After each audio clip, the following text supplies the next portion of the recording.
Close of play of the third day of the second Test match between England and India at Lord's sees England bowled out by the last ball of the day for 391. So a lead of 27. They resumed this morning on 119 for 3, 245 runs behind. So that's a terrific effort, and no prizes for guessing that Joe Root led the way with 180 not out from 321 balls. He had 18 fours. It's his fourth score of 180 or more this year, his fifth century in 2021. It was a fine innings. He enjoyed support from Bairstow. Their partnership was worth 121. Bairstow made 57.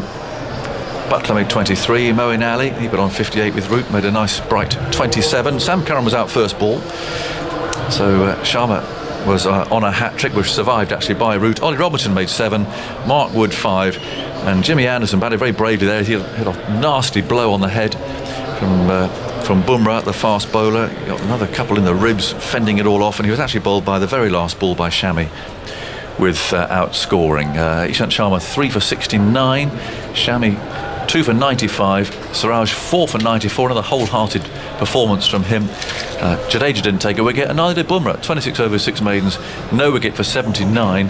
An extraordinary number of no balls were bowled, 17 by the Indians entirely, and Bumrah well into double figures himself. So, what a day. Let's start with Mark Ramprakash, shall we? And get your thoughts on that, because I don't know, perhaps we're all a bit lacking confidence in England's batting at the moment. But, to start the day 245 behind, there was the potential there, from what we've seen, the evidence that we've seen of them to have come a bit of a cropper today, but actually quite the opposite's happened. Well, I think it's understandable that, we're not quite sure what we're going to get from this England batting lineup. But I have to say, at the start of the day, the weather was set fair, the pitch looked good, and Jonny Bairstow and Joe Root have an excellent record of batting together. They've got, prior to today, 7 100 partnerships or more, and they like batting together. They clearly have played a lot of cricket together. Johnny, I felt, spoke well in the media before the game. He looked really good at Trent Bridge, and I think they sort of bounce off each other a little bit. Joe Root likes to be busy at the crease and rotate the strike. They run. A feature of their partnerships are they're running between the wickets. They really push the fielders and like to run quick singles.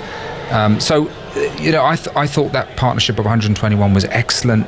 Of course, England desperately needed it because, again, from that middle order of Butler, Curran and Moeen, we're not quite sure how they're going to play. They've not had much cricket. So it was a really important partnership from England. And, of course, once Bairstow went to some really interesting cricket just before the second new ball there, that was very good from Virat and the Indian team.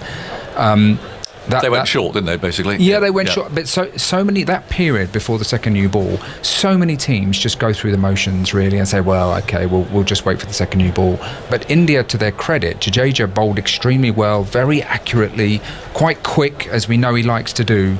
A lot of balls on the stumps, and the batters couldn't get after him. And at the other end, Siraj ran in with energy and accuracy, really hit the pitch hard. They went with the short ball, and it was really interesting cricket. And in the end, Jonny Bairstow succumbed to it. So it was interesting. And then, of course, that was a key breakthrough from India's point of view before that second new ball. So, but look, Root, it's really about Root, isn't it? The story. I mean, the England captain once again to get his 5th 100 this year. It's an extraordinary run of form, really prolific. And we've seen Joe Root over a number of years, and we know he's a fantastic player, but to me, he just seems to have mentally added an element to his game where he's become really ruthless. So he likes to bat at quite a quick tempo, but he's now doing it for longer and longer, and hence these really big scores. Yeah.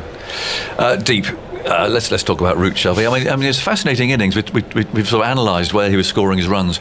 Not a single run any straighter than extra cover or wide mid-on.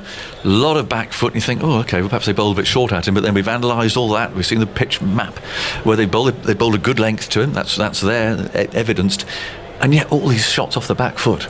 Yeah, I mean, that's a hallmark of a really good international batter is how good is he off the back foot. Very rarely you'll see half volleys and full tosses. So, I mean, end of the day, all great batsmen in world cricket, they know how to score off the back foot, and Joe Root is no different.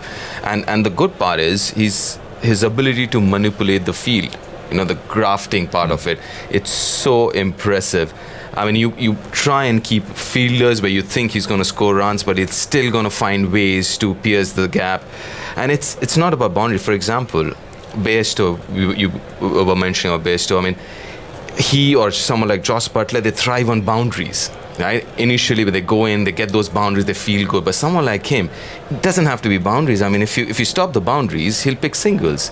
And that is so important. I mean, being able to rotate the strike whenever you want to. Yeah. Standout bowlers, Siraj again, huge amount of effort coming there.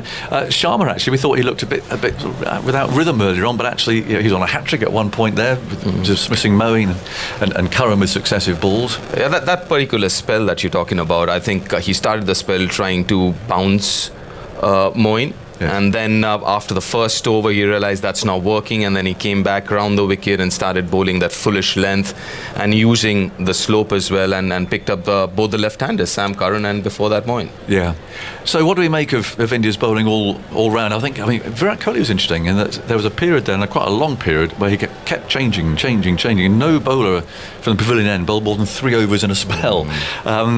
It's been a warm day. I don't think it was necessarily to protect from the heat or anything, but it's interesting. I mean, the Indian captain really juggling it around. Yep, a couple of things. I thought, obviously, we've mentioned this before. It was a wonderful day to bat as far as the pitch is concerned. Yes. It was nice and bright, warm, sunny. Not much lateral movement. Obviously, India missed Ashwin. I know I'm being repetitive here, but then I think India did miss Ashwin, especially on a day like this. But also the fact that, whether it was Joe Root or whether it was Bairstow or Butler for a while, look comfortable, right? So as a captain, when you see the batter, they're looking comfortable. They're like, you know what? Let's try and change the bowling and let's get somebody else and see.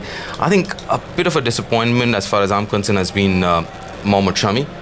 Because that's one bowler that has that ability to bowl unplayable deliveries on flattest of pitches.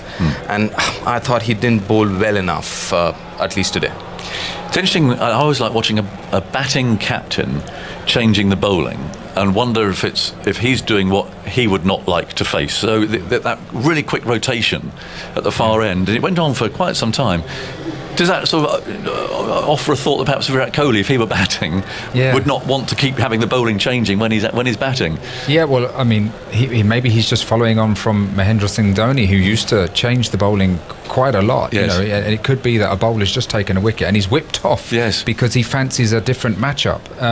I think it's quite interesting to contrast Virat with Joe Root, who at times I think is the opposite. He can let bowlers bowl for long periods of time and not really change things and maybe let the game drift to an extent. I think the key thing for Kohli is that he communicates to his bowlers, look, not a lot's happening.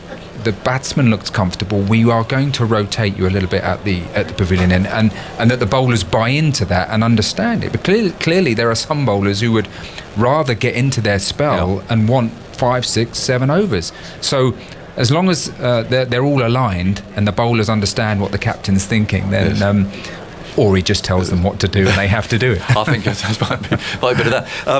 Danger day tomorrow now. Oh yeah, absolutely. I think India's under pressure now because if India lose a couple of early wickets, and so far in this series it's been KL Rahul, Rohit Sharma and Jadeja.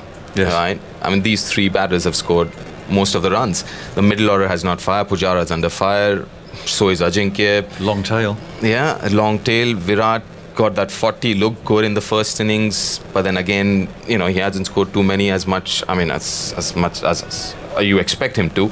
So yeah, 2 quick wickets and then India under pressure. Test cricket, completely agree. How the whole thing sways around like this. Well, is it just fate that England have got bowled out tonight? Tomorrow morning, Jimmy Anderson runs in with that new ball. Robinson has been in very good form. Absolutely, England have got to believe that they can put India under real pressure. Yeah, it was a really fascinating day in store tomorrow. Thanks to you two very much indeed for your company. England 391 all out. Jimmy Anderson being bowled for the last ball of the day by Mohammad Shami, so that lead of 27.